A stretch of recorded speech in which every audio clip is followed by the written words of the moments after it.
श्रीगणेशाय नमः। श्रीजानकीवल्लभो विजयते पंचम सोपान सुंदरकांड। शान्तं शाश्वतमप्रमेयमनघं निर्वाण शान्तिप्रदं ब्रह्मा शम्भुफणीन्द्रसेव्यमनिशं वेदान्तवेद्यं विभुं। रामाख्यं जगदीश्वरं सुरगुरुं मायामनुष्यं हरिं वन्देऽहं करुणाकरं रघुवरं भूपालचूडामणिं। नान्या स्पृहा रघुपते हृदयस्मदीये सत्यं वदामि च भवानिखिलान्तरात्मा।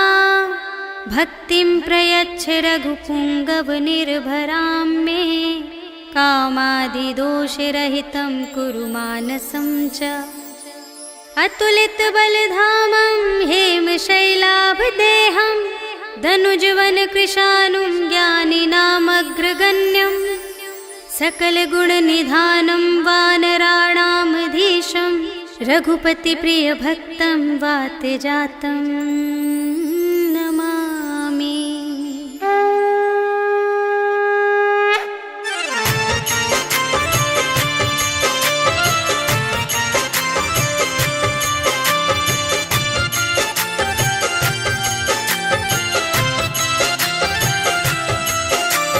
जामवंत के वचन सुहाए सुनि हनुमंत हृदय अति भाए। तब लगी मोहि परखे तुम भाई सही दुख कंद मूल फल खाए। जब लगी आवो सीता ही देखी होई ही काजु मोहि हरस विशेषी। यह कही नाई सबनि कहु माता चले हरखी अधरि रघुनाथा। सिंधु तीर एक भूधर सुंदर कौतुक कूदि चढ़े उताऊ पर। बार बार रघुवीर संभारी करके उपवन तनय बल भारी।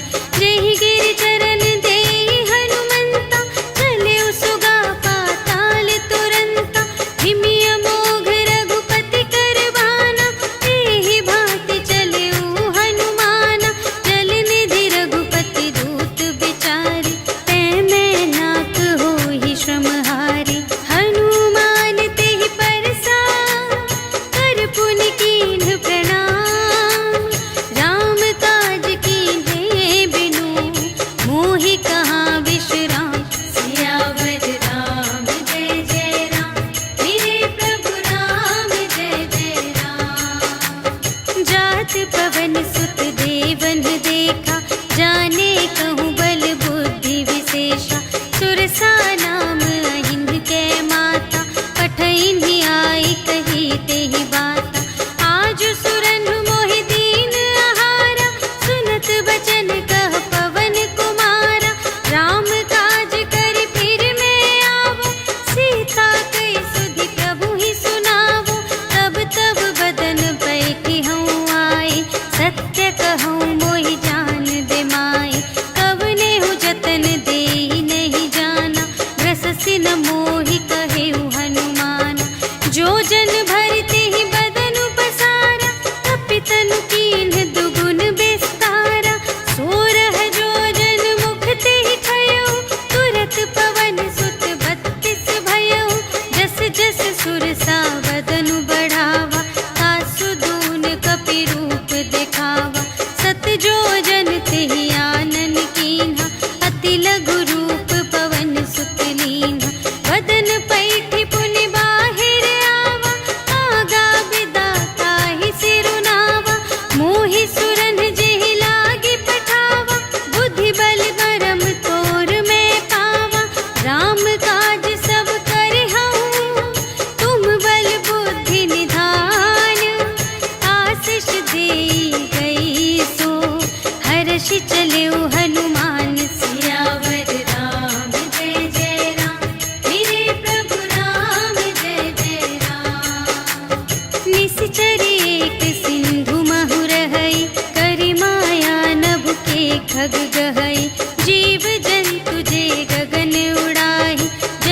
त्रिलोकी तिनके परछाई।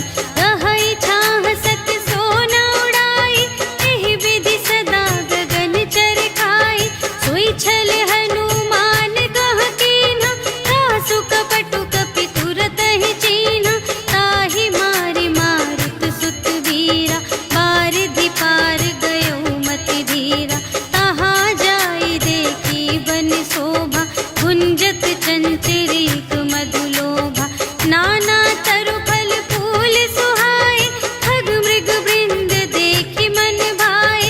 शैल विशाल देखी एक आगे, ताव पर धाये चढ़े उभय त्यागे। उमा न कछु कपि कै अधिकाई, प्रभु प्रताप जो कालहि खाए। गिरि पर चढ़ी लंका तेहि देखी, कही न जाए अति दुर्ग विशेषी। अति उतंग जल निधि चहु पासा, कनक कोट कर परम प्रकाशा। कनक कोट विचित्र मणिकृत, सुंदरायतना घना। चहु हट्ट हट्ट सुबट्ट बीथी, चारुपुर बहुविधि बना गज। बाजी खच्चर निकर पदचर, रथ बरूथन को गने। बहुरूप निश्चर झूठ अति बल, सेन बरनत नहीं बने बन। बाग उपवन बाटिका सर, कूप बापी सोहहि नर। नाग सुर गंधर्व कन्या, रूप मुनि मन मोहहि कहूँ। माल देह विशाल शैल समान, अति बल गरजहि नाना अखारिन। भिरहि बहुविधि एक एकन तरजहि करे। जतन भट कोटिन बिकट तन, नगर चहु दिसि रचहि कहूँ। महिष मानुष धेनु खरज, हल निसाचर भक्षहि एहि। लागी तुलसी दास इनकी, कथा कछु एक है कही। रघुवीर सर तीरथ शरीरनि, त्यागी गति पैहि सही। पुर रखवारे देखि बहु, कपि मन कीन विचार। अति लघु रूप धरो निसी, नगर करो पैसार। सियावर राम जय जय राम, मेरे प्रभु राम जय जय राम। मसक समान रूप कपि धरि, लंकहि चले सुमिर नर हरि। नाम लंकिनी एक निश्चरी, सो कह चलसि मोहि निंदरी। जानहि नहीं मरम सठ मोरा, मोर आहार जहाँ लगे चोरा। मुठिका एक महाकपि हनि, रुधिर बमत धरनी ढन मनि। पुनि संभारि उठी सोलंका, जोरि पानि कर विनय सशंका। जब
हरिदासन मह कोई, मोरे हृदय प्रीति अति होई।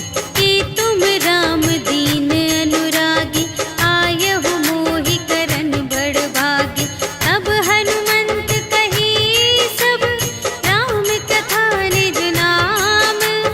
सुनत जुगल तन पुलक मन, मगन सुमिर गुण ग्राम। सियावर राम जय जय राम, मेरे प्रभु राम जय जय राम।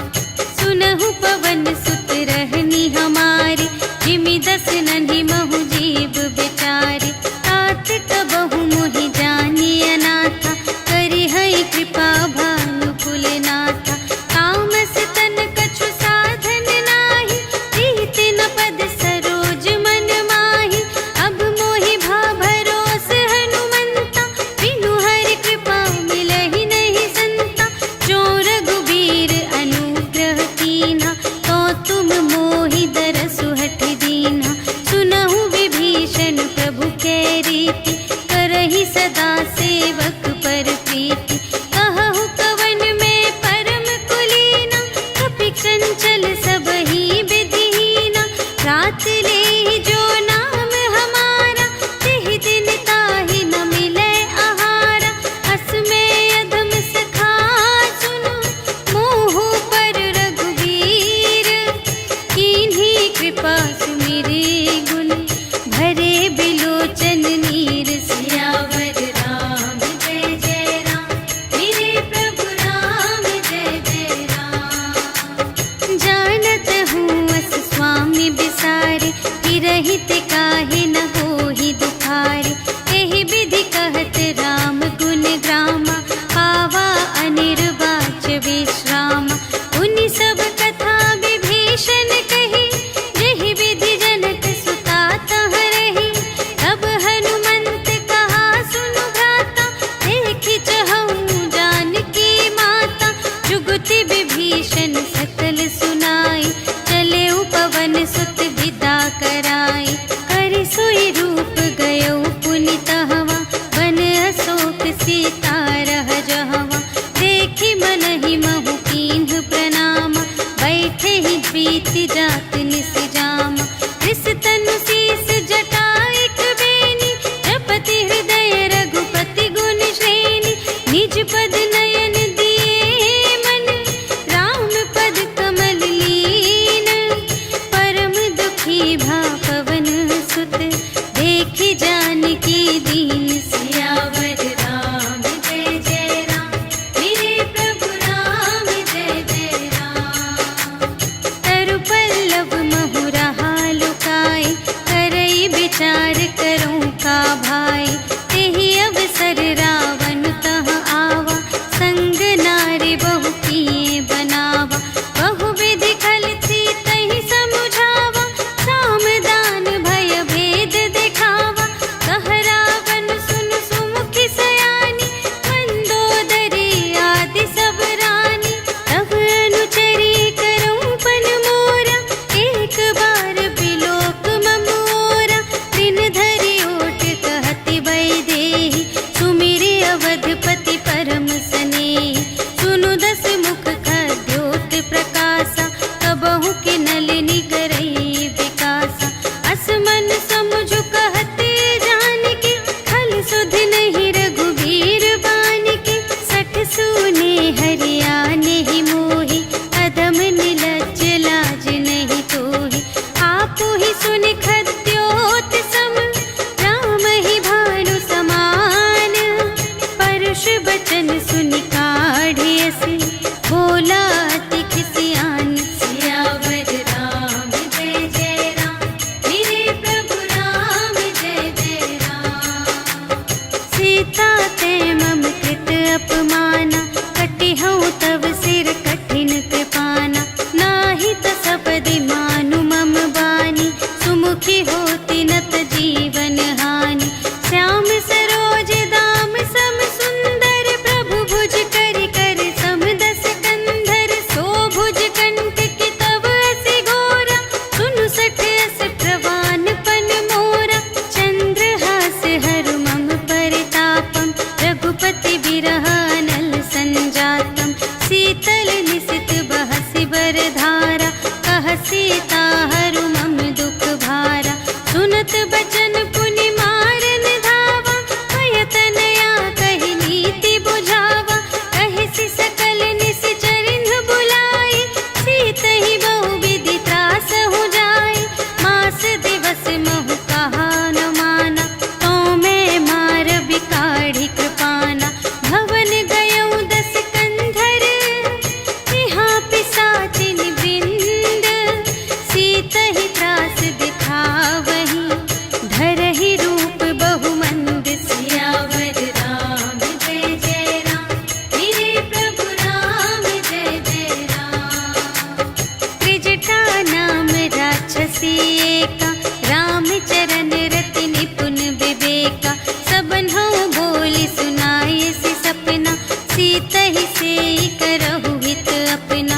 सपने बानर लंका जारी, जातुधान सेना सब मारी। हर आरूढ़ नगन 10 सीसा, मुंडित सिर खंडित भुज बीसा।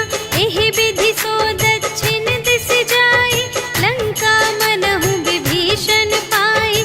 नगर फिरी रघुवीर दोहाई, तब प्रभु सीता बोली पठाई। यह सपना मैं कहूँ पुकारी, होई ही सत्य गए दिन चारि।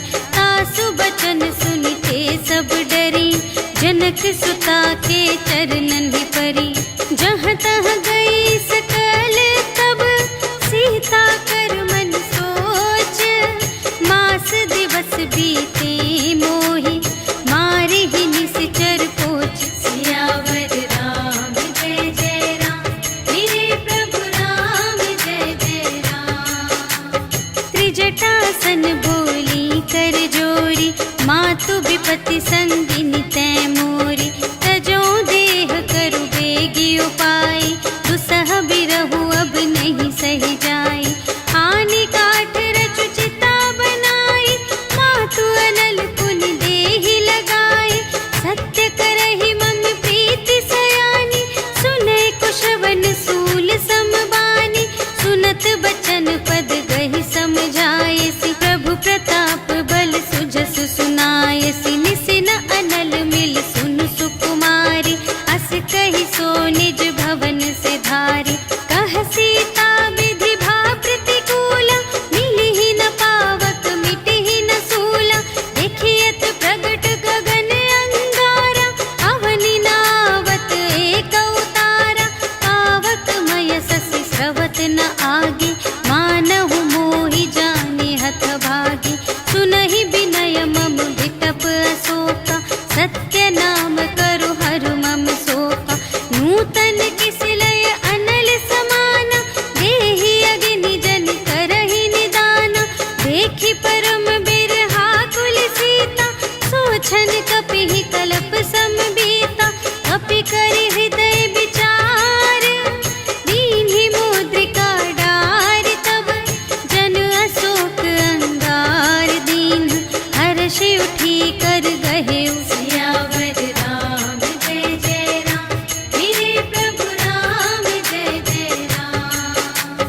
तब देखी मुद्रिका मनोहर, राम नाम अंकित अति सुंदर। चकित चितव मुद्री पहचानी, हर्ष विषाद हृदय अकुलानी। जीति को सकई अजय रघुराई, माया ते असि रच नहीं जाई। सीता मन विचार कर नाना, मधुर बचन बोले हनुमाना। रामचंद्र गुण बरने लागा, सुनतहि सीता कर दुख भागा। लागी सुने श्रवण मन लाई, आदि हुते सब कथा सुनाई। श्रवणामृत जेहि कथा सुनाई, कही सुप्रगट होत किन भाई। अब हनुमंत निकट चली गयो, फिर बैठी मन विस्मय भयो। रामदूत मैं मातु जानकी, सत्य शपथ करुणा निधान की। यह मुद्रिका मातु मैं आनी, दीन्हि राम तुम कह सहिदानी। नर बानर ही संग कहु कैसे, कही कथा भय